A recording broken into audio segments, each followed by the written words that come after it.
Coming up. It's good to know this about yourself. I would say it's really enlightening, actually, and then empowering to know what your attachment style is, because it starts to explain so much about why you are the way that you are. Tell me more. It just gives you so much information and insight about this is why I react this way when this happens.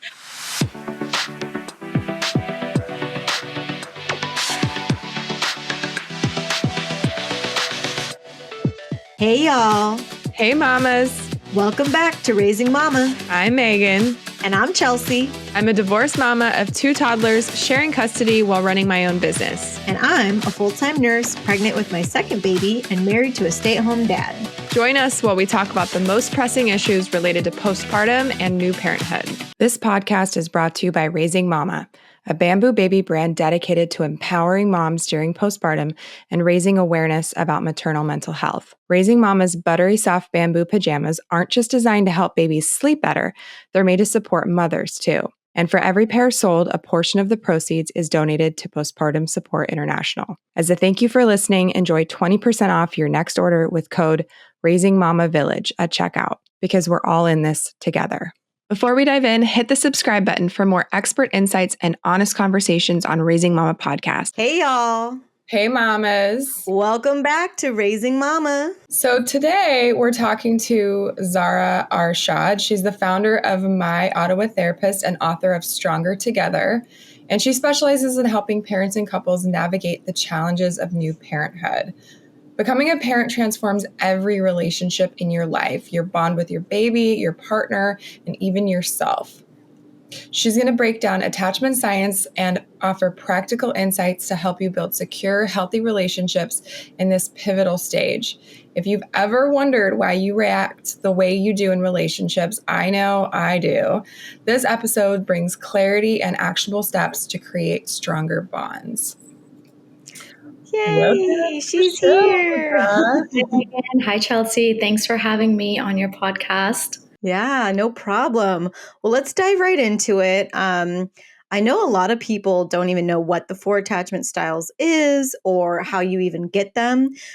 Will you be willing to give that 60-second summary to any listeners who may not be as in tune with the attachment styles as you and I may be? Yeah. The 4 main attachment styles are anxious attachment, avoidant attachment, anxious-avoidant attachment, and secure attachment. And the adult attachment styles might have slight variations, but I'm not going to complicate it by going into those. These are basically the main 4 that start in childhood and kind of continue into adulthood. Good thing to know about attachment styles is regardless of what attachment style you are, it does not mean that it's permanent. It does not mean that if you are anxiously attached in one relationship, that's going to be necessarily you in every relationship. It also does not mean that that's who you are for the rest of your life. It is possible to change the way that you are attached to someone or just general in relationships. So it's not a permanent thing. That's good to know, because I didn't know that that you aren't just stuck with this kind of label your whole life, and I also didn't know that it could be different in different relationships. Is that what you just said? Yeah, because the way attachment style is essentially how you relate to yourself as a person, how you relate to the other, as in the person that you're in a relationship, and how you relate to the world around you, right?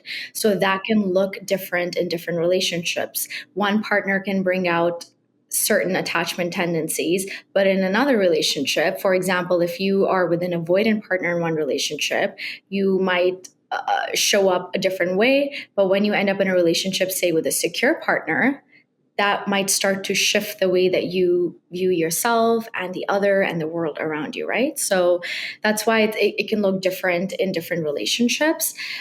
Though I would say you would have a tendency towards one, probably is what it is, but it is not permanent. And nothing really about ourselves is permanent other than our genetic DNA. So. And then let me see if I got it right. Like anxious style is just kind of like, do you love me? Do you love me? Do you love me? Like, I don't know. Maybe they don't love me. You know, it's kind of that vibe. Like Yeah, text 1,000 times. Why aren't they texting me? Avoidant is kind of the opposite. Like you don't want to get hurt. So you just are kind of almost like avoiding any yeah, form of commitment or like confrontation or vulnerability. And then I'm yeah. imagining secure is where you feel secure enough to be vulnerable and just be like, I'm going to speak my truth and it's all going to be okay. Mm-hmm. What's the fourth one? I'm missing one. Anxious-avoidant. So you're like a bit of both. Oh, that sounds great. That one is not as common. Okay. Yeah, that one. I mean, in terms of therapy, you know, I see the anxious avoidant partnership show up the most in therapy. Uh, so I often talk about those a lot, whether it's in my book or on my Instagram, because those are the partnerships that are usually asking for the help, right?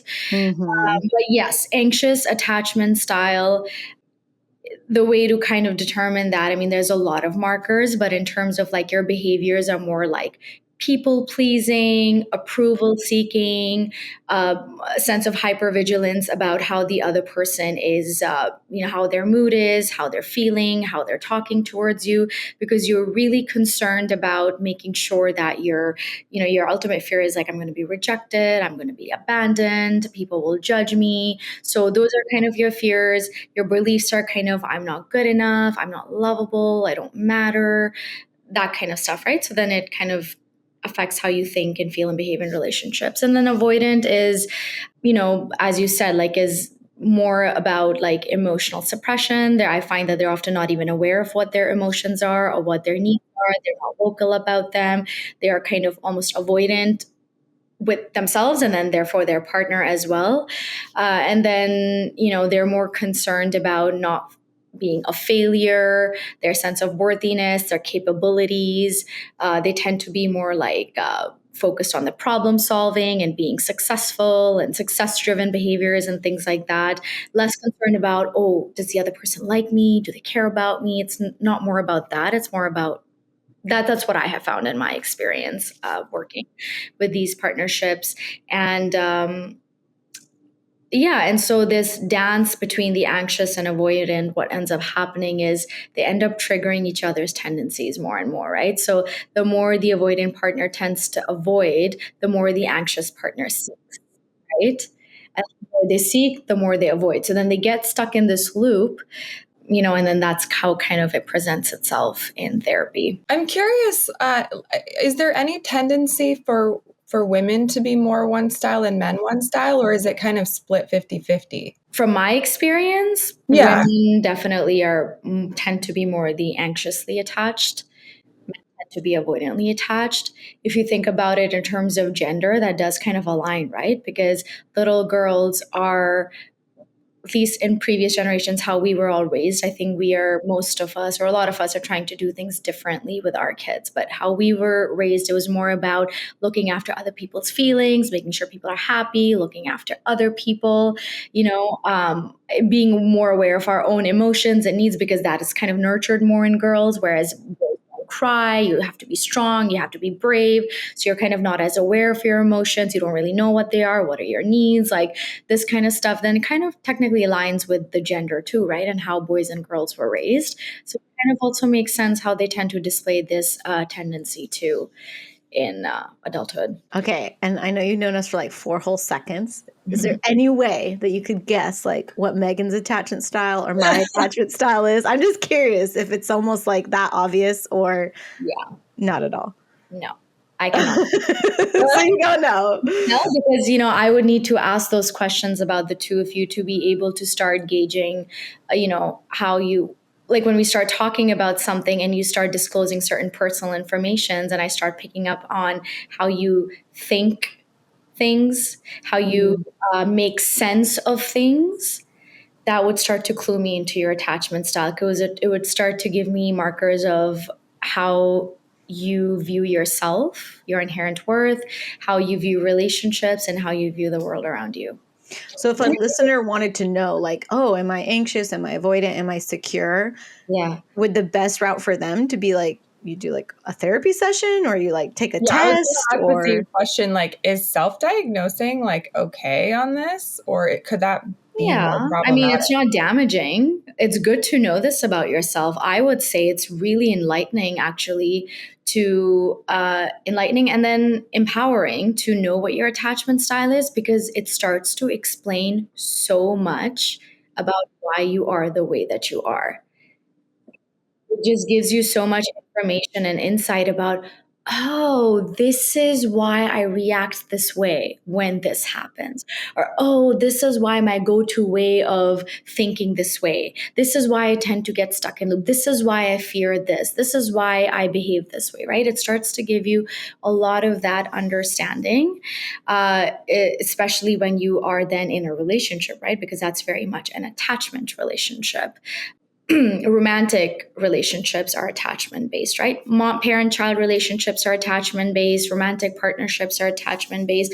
Ultimately, it's your survival, if you think about it, right? It's a threat to your survival, or it is your way of surviving when you have found that partnership in which you feel safe and secure and stable. So it's good to know what your attachment style is. It's good to know what your partner's attachment style is. It would just give a lot of insight, and then you can start making changes, right? If you don't understand yourself, how are you going to change things about yourself? And to build a secure partnership, there are intentional things you have to do in a relationship, right? So then it's good to know where you stand. And it's not like, here I am stuck in this box of anxious attachment style and that's it. Like, no, take things as a spectrum. There's some people might be much more anxiously attached than you. You might be a bit less. Someone might be a little bit more secure. Like, take it as a spectrum. Don't take it as this black and white box. Yeah. A tendency. Yeah, it's a tendency. So if you're this classical woman archetype we're building, and let's say you're anxious, and let's say you got attracted to an avoidant person because Lord only knows why we do things that make it harder for ourselves. What could they do to become more secure? Or like, are you kind of screwed once you've already hit this like ping pong Yeah. of you keep pushing them to open up, and every time you push them to open up, they're like running for the hills because it's too much for them? Like, what do you do if you're stuck in that sort of classic scenario? Yeah. So first you would have to again understand yourself better, right? Like, what is it that I'm afraid of? What is it that I'm looking for? What is it that I'm needing to feel safe and secure and safe? Ultimately, that's what attachment is, right? It developed in childhood as a way of understanding, am I worthy? Am I loved? Do I matter? Am I safe? Am I valued? All of that, right? You're learning that about yourself. See, when you're a baby, when you're a newborn baby fresh out of your mother's womb, you're a blank piece of paper. You don't have thoughts, you don't have beliefs, you don't have fears, right? You're just a blank sheet of paper. You don't have any perceptions about who you are or what your worth is. You don't know anything about the world. You learn that through your primary attachment relationships. So by the way that the interactions that you're having with your mother and your father, whoever your primary caregiver is, you are learning, am I loved? Am I worthy? Am I looked after? Do I matter? Am I important? Am I valuable? Am I relevant? Who am I? Our primary attachment figures teach us this, how they interact and how they meet our needs or don't meet their needs. Do they meet them consistently? Do they not, right? A lot of that is how we learn about ourselves. And then it teaches about the other person. Is this other person, am I safe in relationships? Is it safe to express myself? Is it safe to be vulnerable? Can I ask for my needs? Will my needs be missed? Am I dismissed? Am I ignored? How am I treated in this relationship, right? Then you start learning about yourself, and then you start learning about this other person and how I need to be around them. Do I need to people please? Do I need to walk on eggshells? What do I need to do? Is love conditional? Is it not? All of that you're learning. And then, is the world safe? Does the world feel like the world essentially is your house at first, right? It's your home. And then comes the outside. Am I safe? Am I stable here? Am I secure here?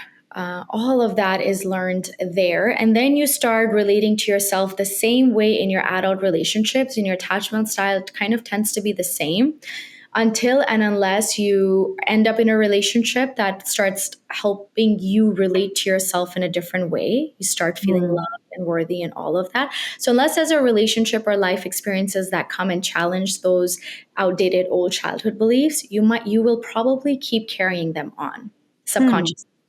So then you're now in an adult relationship with a whole other person, but you're still relating to yourself the same way.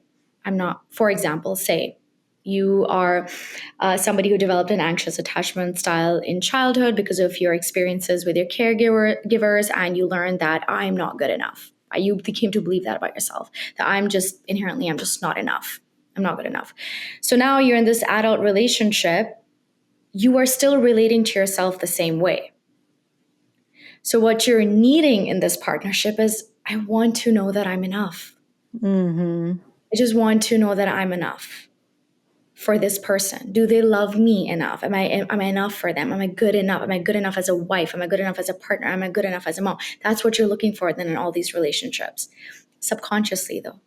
So your behaviors is subconsciously driving you to seek this in relationships. But then So why would you get an avoidant partner who would definitely not give that? know that though at the start. No one on the first date is assessing each other's attachment styles, right? Dang. Also, an avoidant partner right away Depends is on the not going person, to but be, so triggered with their avoidance tendencies because they're also in the honeymoon phase. They're in the booing the say their partner phase or whatever their phase is, right? They're in that zone right now. It's when the threat to their autonomy and independence and all of that starts to happen. And oh my God, he or she wants more from me, and now they want me to do this. Now they want me to spend time with it. That's when then they'll start to become a little bit more avoidant, right?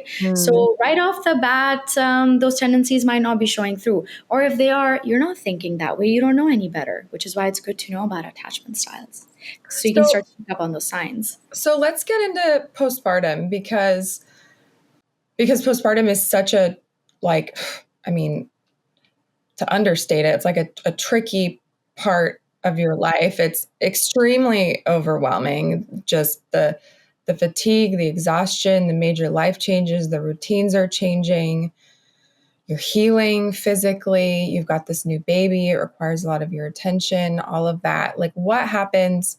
You talk to a lot of moms and that are going through this. So what happens during postpartum when it comes to attachment style, and how do things change? Yeah. So based on the experience working with so many postpartum couples, what I notice is the attachment tendencies tend to amp up. So now they're escalated, they're showing up more in more extremes or in more noticeable ways, right? Why anytime there is a threat to your survival, essentially, your attachment tendencies will, there's a theory that attachment is there's a part of our brain that is actually that it's an attachment system, and a lot of it is to keep us alive, because when we are in a safe, healthy, loving, protective sort of partnership, we're safe, more chances we're going to survive, right? Think about it from the perspective of our ancestors, right? Numbers, you're safe. If you're alone and like a tiger is like walking, it's going to attack you, you're going to die. But if you've got a group or two people, you can fight, you can survive probably, right? So think about it from that perspective. So from an evolutionary standpoint, attachment is there to kind of keep us alive. Now, because we have evolved, our brains have evolved, and now we have a lot of like more complex functions, like emotional needs and this and that and spiritual needs. Back then, it was just physical needs, literally survival, hunter, gather, survive. That's all it is, right? Now it's about emotional needs too and things like that. So now it's more evolved. So in postpartum, what happens is the relationship goes under stress, right? Because now that you have a new person that has entered your relationship, now you are not, so before there's your needs and there's your partner's needs. Now there's your needs, your partner needs, and your baby's needs. And before you had your baby, probably you were able to meet your needs more. Probably your partner was able to needs more. Probably you were more fulfilled. You had more time, more energy, more connections, whatever. Now you have your baby. Now you and your partner are focused on meeting their needs, right? literally keep them alive, first of all, right? It's all about literally keeping your baby alive at first. So you're so focused on that your needs are then less likely to be met. Forget about your partner trying to meet your needs. He or she is focusing on meeting their needs with any time that's left. And now you're trying to meet your needs with any time that's left. And then you're probably not meeting each other's needs, and probably not even meeting your own needs, because so much of it is looking after your baby. And so now that partnership is technically under threat, right? The survival is under threat because people's needs are not being met. That safety, security, love, protection, worthiness, all of that thing is not happening. So now fears are kicking in: fear of abandonment, fear of being alone, fear of not succeeding, fear of not getting right. All of that is amping up. So you're becoming more triggered. Your insecurities are becoming more and more triggered. With less and less needs being met, more and more insecurities are triggered up. So your attachment behavioral tendencies are showing more now too. Anxiously attached to seeking more intensely. The other one is probably pulling back more intensely, standing up for the independence and autonomy more, like pulling away more. So that's what starts to happen anytime that there's a threat to the attachment relationship. And not that a baby is a threat, literally, it's not going to harm you, but it is harming. The baby is not harming, but the lack of time and energy and resources that you have left, that is now impacting your attachment relationship. So it's therefore creating that threat. So now you're seeking it more. You're seeking to meet your needs more. And now you're stuck in this tussle. If you are the anxious and the avoidant, if you're the anxious and the anxious, you're both going for it. If you're the avoidant and the avoidant, you're both pulling apart and disconnected. If you're anxious and the avoidant, that tense tug of war is happening. And also with time, what tends to happen is sometimes roles shift. The anxious, when enough times their needs are not met, when they've sought it, they've asked for it, they said, am I enough? Am I enough? Tell me I'm enough. Do you love me? Do you love? Enough times they get the answer no, they pull back. They become more withdrawn. Then they become the avoidant one. And sometimes that triggers the avoidant partner to become the anxious. That's how attachment styles change. And the worst sort of one that I want to work with in therapy, that I don't want to, like, that's the hardest one to work with, is the two withdrawn partners. The two avoidants now, because then those two partners are very tough to engage. Well, and I feel like the double-edged sword is, it makes so much sense that if a very innocent baby sort of threatens your survival in a way, why sometimes you see those videos of like postpartum rage or what, or not connection to your baby, right? Like people are just like screaming at an innocent baby, like, like stop crying or whatever. And what's so awful about that is, of course, you are responsible for their attachment, right? The mom is creating the attachment in their kid. So it's like, not only do you have to work with all your stuff, but you're now beholden to creating a whole, you want security in your kid. And it's like happening in your most vulnerable state, where even if you did a lot of work, you went to therapy, you know who you are. It's like when you're sleep deprived and, you're the most insecure, that's when the worst part of you shows up. So it's like, I can imagine that this stuff could be very, very generational. And I can imagine that, like you're saying, in the hunter-gatherer days, when you're spreading the duty amongst 20 other people, there could be more time for them to get a better attachment style with other people. But when it's just one mom at home or one mom, one dad at home, it's just like such a bad, it's very likely, I would assume, that you would create sort of the less than ideal attachment styles, And I wonder, I don't know if there's any studies, but it sure seems like in the more, people always like talk about millennials and and how they're all like so anxious and all have like neuroses and stuff. Like, I wonder if just this like isolation of motherhood is causing sort of this like like less and less a secure attachment. And I don't know, it's just such an awful cycle, because I understand why moms might be in this weird phase where they're screaming at their kid, and you feel bad for the innocent kid. It's like, what could moms do to most promote a healthy attachment style, do you think, or dads to promote a healthy attachment style? First thing I want to say, though, is I don't want any mom listening to this freaking out saying shit. I screamed at my child and now I've damaged them. They've developed some bad attachment style or insecure attachment style. No. Attachment styles don't develop in one interaction. They develop in a series of interactions where the messaging keeps coming back the same. Okay? It is not one interaction. The mother has 100 interactions with her child in a day. Those 99 other interactions were giving another message to the child, their physical needs and emotional needs in so many ways. One moment of weakness does not now suddenly make this child an insecurely attached person. That's not how this works. So please, to any mom listening to this, don't put that pressure on yourself that now I need to show up so perfectly, thinking about every way that I need to make sure all their needs are fulfilled and they're loved and this and that, because if I have one screw up, then this is what's going to happen. No, that's not how it happens. So know that it is a series of repeated interactions that go on for a long amount of time that builds this sort of conditioning inside a child's brain.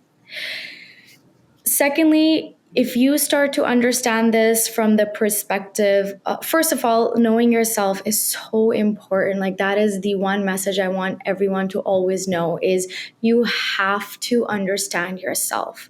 You have to know yourself. You have to put in the effort to get to know yourself. And what I mean by that is not like, oh, I like this or I like that or I don't like this or don't like. No, like the inner workings of your psyche, right? Mm-hmm. The basic questions of like, how do I show up in relationships? Why do I show up this way? Why does this trigger me? Why do I react this way? Why do I behave this way? Why do I people please and then get mad later or then rage? Why do I do all this? I'm realizing I need more therapy. Yeah. Well, all right, we're going to pause the show for just a minute because I want to share something personal with you. After having my first baby, I felt completely unprepared for how challenging postpartum life would be. I quickly realized that society just doesn't give moms the support we deserve. That's why I created Raising Mama, to make those early days just a little bit easier. Raising Mama pajamas are made from the softest bamboo fabric, engineered with micro gaps to help babies sleep better and give mamas a much needed boost. The prints feature uplifting messages like, Mama, I wished for you, and it's okay to ask for help. Phrases that are meant to prevent those negative thought cycles that so many of us struggle with during postpartum. And because you're a listener of this podcast, I want to give you a special 20% off with the code Raising Mama Village. Plus, every time you buy a pair, we donate $1 to Postpartum Support International to support maternal mental health. Thank you for being a part of this journey with us. Now let's get back to the show. Really, when you know yourself that well, and believe me, you can know yourself that way, and it does not require years of therapy. I promise you that. Literally 1 to 2 sessions, and it can give you a lot of those answers. Once you know that about yourself, first of all, organically, that creates change. Because when you know yourself that intimately, imagine knowing yourself that intimately, right? Know yourself first.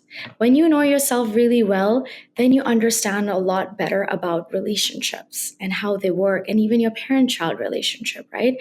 Then you can also build self-compassion. Like you can also understand, okay, I am this way and this is where it comes from and this is where I can do the work and this is where I need to make sure I'm not, without realizing, kind of doing this thing with my child, for example, giving into everything because I'm afraid to say no. And I learned that I cannot say no because I need to people please and give in to everyone. And I learned that in my early, know this about yourself, right? Know this about yourself. So do that whenever you get your wits together, your child is doing well and healthy and it's feasible. Book those sessions, do that work just for general self-improvement. With that knowledge is where you can be a better mother, a better father, in my opinion, right? That is, knowing these kinds of things I think is a huge part of being the evolved parent than how our parents were. Again, to any listener, I don't want you to now be like, oh my God, I got to figure out my attachment style. I got to, now crack the code, and how do I need to talk to my kid, and what do I need? Don't make it so complicated. Just know that your child has the innate A need to feel loved and looked after. That's their innate need. If you are loving them and you are looking after them, you are already meeting their fundamental needs. If you are meeting their physical needs, bathing them, giving them food, giving them milk, cuddling them, meeting their emotional needs when they're crying, you're giving them that love, you're not ignoring them. Or if you yell at them and you rage, but then you sit with them, you apologize, you say, that was my bad. My volcano erupted and mommy was just really having a bad day. And to be able to do those repairs, now you're meeting a little bit of their emotional needs. You're giving them language to understand things. Just do basic things like to make sure that your child just knows he or she is loved and looked after. That is their basic need. And it is not that more complicated than that, but it is those day-to-day mundane interactions where this love and the sense of care is demonstrated, right? One interaction is not the one. If one time you put on some TV because you needed a break, it's not like, oh my God, I neglected a child and neglected their need and now they're going to believe that they're not loved. No, you love them all day. 20 minutes of screen time because you're tired and your break is not what's going to change their attachment style. That's not how this works. So, Yeah, what I'm hearing is if you want a secure child, one, try to do some of the self-work yourself, ideally before you give birth or just when you can. It's not that crazy. And then two, just try to meet all the physical needs. And then three, if you can be more self-aware or you do blow up, try to repair and just meet them as much as you can. And don't be like, oh God, they're so fragile. If you miss one opportunity, it breaks everything. I love that. And I want to just get this one last idea that I had. I really want to hear your opinion on this. We've interviewed quite a few sleep trainers. So traditional sleep trainers, right? Like, that's as you could say that sleep training is sleep. It's so funny that you're bringing this up, Chelsea, because I had the exact same thought. Okay. While she was even when I was saying it, I was thinking about the same thing. I was like, oh my God, some mom out there is thinking, shit, she let her baby cry. And now she's I didn't meet their need. I think I know what your question is. Because we've interviewed both a sleep coach that helps parents with gentle sleep training, and then we've also interviewed an integrative sleep specialist, which is the flip side, which is that sleep training is bad for babies essentially, and you're not meeting their needs. Still giving sleep support, but much more co-sleeping oriented and things like that. So, from an attachment perspective, what are your because the person who's sort of anti-sleep training, her argument was that let's say you're meeting 80% of your child's needs during the daytime, right? So you're kind of building that secure attachment, but then somehow magically at night you're not meeting 80% of their needs, right? When they're crying, you're not coming to them or whatever it is. That could potentially create this anxious attachment. I don't know, when it's daytime, mom loves me, but when it's nighttime, she doesn't. And she was saying that, I guess, your amygdala can grow, larger amygdalas tend to have that sort of those anxieties connected, which on a logical point of view, I was like, that kind of tracks. But then on the other view, it's I don't know. I mean, lots of people have to sleep. So, like you said, if you need to sleep and then you're just I'm sorry, kid, there is a spectrum of one is just close the door, never open it. That seems way too extreme, but there's definitely the gentle sleep coach, that's not her vibe at all. It wasn't just never meet your kids' needs, but kind of sometimes they might cry a couple minutes and you're kind of training them to be this is what's expected at night, and you get your own crib and maybe you do your own settings and do your own routines. And I wonder, in your point of view, which one do you think is right and more likely to lead to secure attachment? Yeah, this is a really tough topic, right? It's tricky and a lot of people can get sensitive about this too. I can only speak to what I, believe just based on my understanding feels okay or not. See, first of all, what is okay and not okay has to be defined by you. You're the one raising the child. Your child is, I don't know how they are. I don't know how your brain is. I don't know how much you can tolerate. How some people have a lower tolerance window of tolerance. Some people have a greater window of tolerance, and even that can change day to day, right? So first of all, I just want to say out there, you have to parent with the way that it works for you, obviously within reasonable limits. Can't just do certain things are not okay, clearly. But just within reasonable grounds, you are the expert. You have to parent the way that it works for you. From an attachment perspective, the way that I just generally my view on doing anything really is balance. I think if there is balance, you're walking in an okay zone. By balance, I mean from an attachment perspective is your there's your remember, it's your needs, your child's needs, your partner's needs. There's a way finding that balance of how can I meet my needs while also meeting my child's needs, and then also get something left over for the partner too, right? And vice versa, the partner is ideally doing the same, right? It's not just a one-way thing.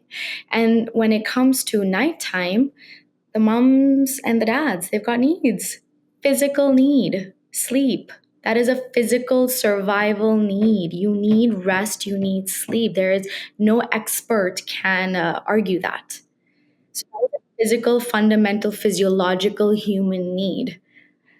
The mom and dad need to sleep, the child needs to sleep.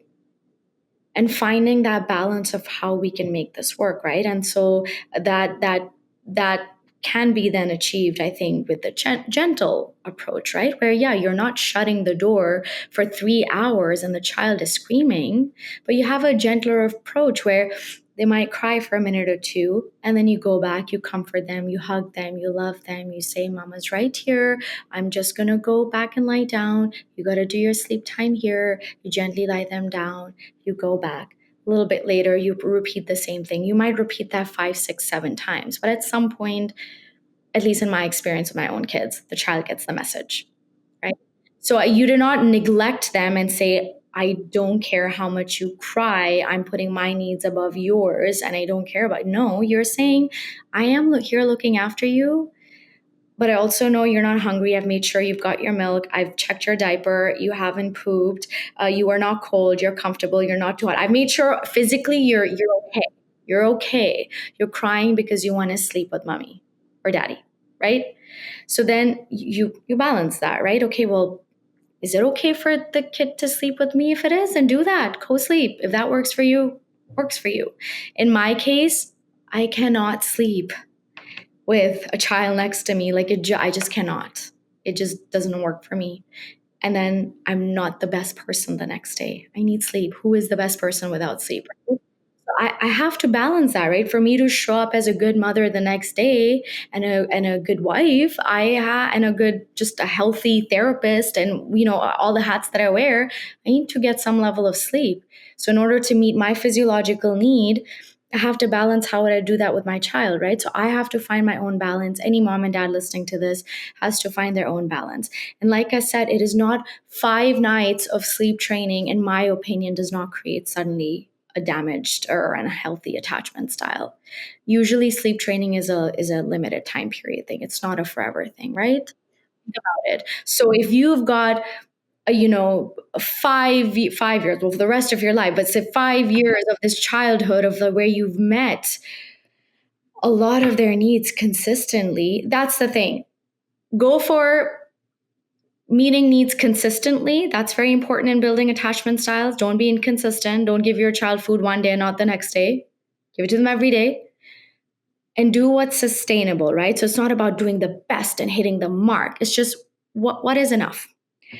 My child is fed. I've given them a meal. It might not be the best meal on the planet, but they're fed. They're fed when they're hungry, and I've built that consistency. That's where you're meeting their need. That's where you're helping develop a healthy attachment style.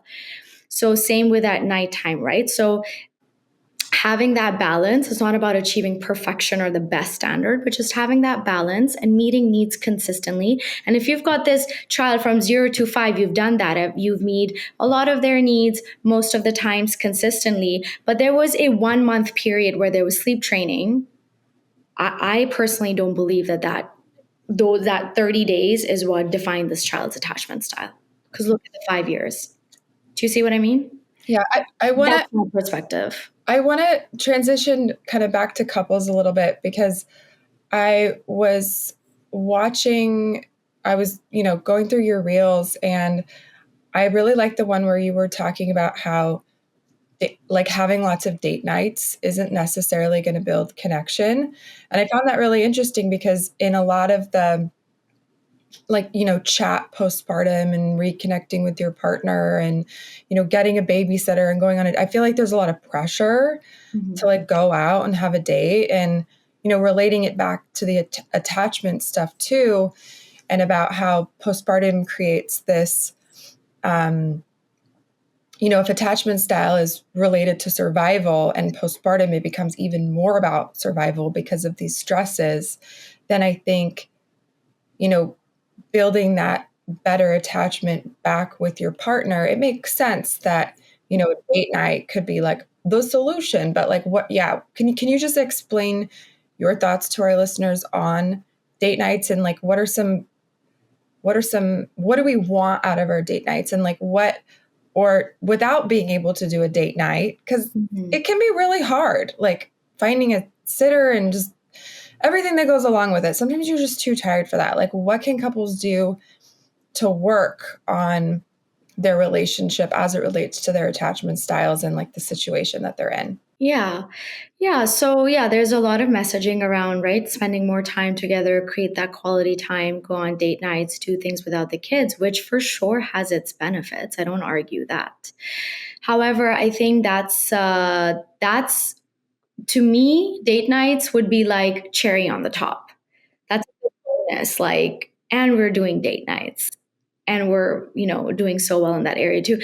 But you could be doing a date night a week or a date night a month, which I don't know a lot of couples in the postpartum phase were even able to do that, right? But say you are, but you know, really underlying, you've got resentment inside of you, or you're feeling unfulfilled. You feel like your needs are not met, or you're not feeling loved, or you're not feeling enough, or you're not feeling worthy, or feeling like a failure. If all of that stuff is happening in your partnership, all of that is being triggered.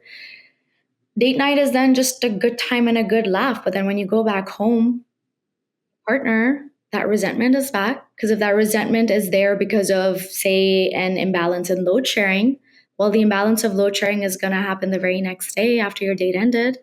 So, how did the date night really do anything? That's not really what's going to do anything. So, for me, it's more important that couples focus on that stuff, really building that strong partnership where both partners are feeling fulfilled in terms of their needs, right?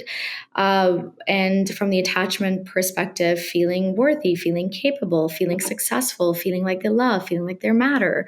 All of that is more important to me before date nights happen. I'm not going to say in place of, but before you put the pressure on date nights to happen. Because that's the whole question. What was the goal of date night? Right? The goal is that you feel secure in your relationship and that you feel like trust. And so it's like, well, if what date night's really just doing is adding one extra to-do list on your to-do list so that you can be a good couple versus going home and like one person does the dishes and one person takes a bath or whatever it is, where both people are like, oh, okay, I had my 5 inches of extra space and I chose to do the dishes for you and you chose to whatever it was. It's like I could see how that could be a lot more healing to feeling secure in your attachment than trying to put on a performance and go out and look like we love each other, when it's hard. You're going to be fighting a lot in postpartum. It's probably not the time where you're like feeling naturally, like you said in the beginning, sort of that what's the first phase of a relationship? The honeymoon phase. Yeah, and postpartum especially, like it's just let's just say you enter a lot of your fight or flight zone, right? Because as stresses increase on you or your relationship, the more threats to your survival. Like I keep saying, that's where you enter more and more your fight or flight zone, right? And that's how you then end up being more reactive and things like that. And then also think about it, postpartum, your window of tolerance, like I was referring to earlier, if it's normally this, it's probably this at this point. Number one, sleep deprivation, reduces anyone's window of tolerance. Unfulfilled needs meets reduces windows of tolerance, right? Fights, tension reduces windows of tolerance. So many things. So anyway, partners postpartum have lowered windows of tolerances. So then it's also learning, well, how can we help each other increase those windows of tolerance? How can we love and care for each other so we're able to show up better than we are right now? And so then again, date nights might not be the ultimate answer. It's one of the answers. Sure, you might connect, you might be able to engage in more intimacy after a date night, things like that. It has its place. But I don't think it's the solution. I love it. That makes sense to me. Oh, well, I know we could like just pick your brain forever and ever and ever because we just have unending questions. But Megan, was there anything else you wanted to ask this super smart lady before we hit the road? What's one question that you can ask your partner? You know, because if date night isn't the solution, like what's like one thing that you guys can talk about, like in whatever little time you have together, that you think will have like a big impact? Do a temperature check of your relationship. How are we doing? How do you think we're doing? If the response is, what do you mean? Well, how do you think we're doing together now that we're parents? How do you think I am as a partner to you? You know, and are there ways I could be a better partner? Is there areas that I could improve in, and then vice versa. Now, this conversation can go south very fast. I can see that, especially I'm thinking sleep deprivation, windows of tolerance, right? So you can't also probably just spring this on your partner suddenly after like 5 days of fighting. Right? You think about that a little bit, right? Like this is two people have to come together with that same sort of gentle mindset that we're struggling and we want to do better. We probably can do better. So let's see, how are we doing and how can we do better? How can we be better parents and better partners, right? And then those conversations, if you think that's a conversation that's probably going to go south and not going to go well, do it with a therapist. Talk to your partner, and maybe your question is, hey, would you be willing to do couples therapy with me? Because I think we were doing I know really this great girl. Her name's Zara. She's got this great book, Stronger Yeah. Together, A Couple's Guide to Navigating Your Relationships After Baby. No, just kidding. But I See, love it. these are it's a easy thing I'm throwing out there, but I know it's not necessarily an easy conversation that would happen, especially if your partner has not listened to this podcast and is not coming to the conversation with this context, right? And here this mom has listened to this podcast and she's coming to her partner from this enlightened attachment perspective and asks us questions and expects her partner to like respond. It's probably not going to go that way. So, a lot of it, I just say, guys, get a couple of therapists, do some work. Don't wait too long. Don't wait for the damage to deepen. If you're struggling in any area of your relationship, it doesn't have to be big. Small is fine. Small things can also be dealt with in therapy. Small is great, actually, because it's easy to deal with before it gets worse and the damage deepens. That's a good point. Well, thank you so much for chatting with us. You can find more from Zara on Instagram at the.couples.couch. She's got lots of really interesting reels and info bits about everything we talked about and more. And don't forget to check out her book, Stronger Together, A Couple's Guide to Navigating Your Relationship After Baby. Where can they find that? You can find it on Amazon. It's right here. So you can look for this on Amazon. It's got the hard book you can purchase, or you can get the ebook, or you can even get the audiobook, and you can listen to it with your partner or without your partner. And it's a big book, I will admit. It's nice and thick, but I will say that the way that I've written it is very, in the sense that you don't have to read the whole book front to end. You can just cherry pick the chapter and the topic that you want to Love go it. to and just read about that. I have, say if there's like 5-6 chapters, I have so many subsections that are so specific that you could literally open up the book and you could go, there's no way I'm reading this whole thing, but I want to know more about attachment. So just read that one section. Or, my partner is very defensive. I don't know how to talk to them. Just read that. I'm struggling to set boundaries with my mother-in-law. Okay, let me just go read that section. So this is not a obviously everything an all-inclusive book, but it's really comprehensive and it covers a lot of common postpartum struggles that couples go through. So I wrote it in a way that was manageable to digest. So that's why I have very clear subsections. So you can literally cherry pick the section that you need to read, because in that season of life, that's what you're struggling with. You don't have to read the whole book in one go. I love that. Yeah, we'll definitely put the link to that in the description. And if you like this episode, be sure to share it with a friend and follow us for more conversations that support moms navigating motherhood, relationships, and mental health. Thank you so much, Zara. Thank you, guys. Bye. Thanks for joining us today. If you enjoyed this episode, be sure to hit subscribe so you don't miss out on future conversations. And follow us on Instagram at Raising Mama Podcast for more updates, resources, and a peek behind the scenes. See you next time.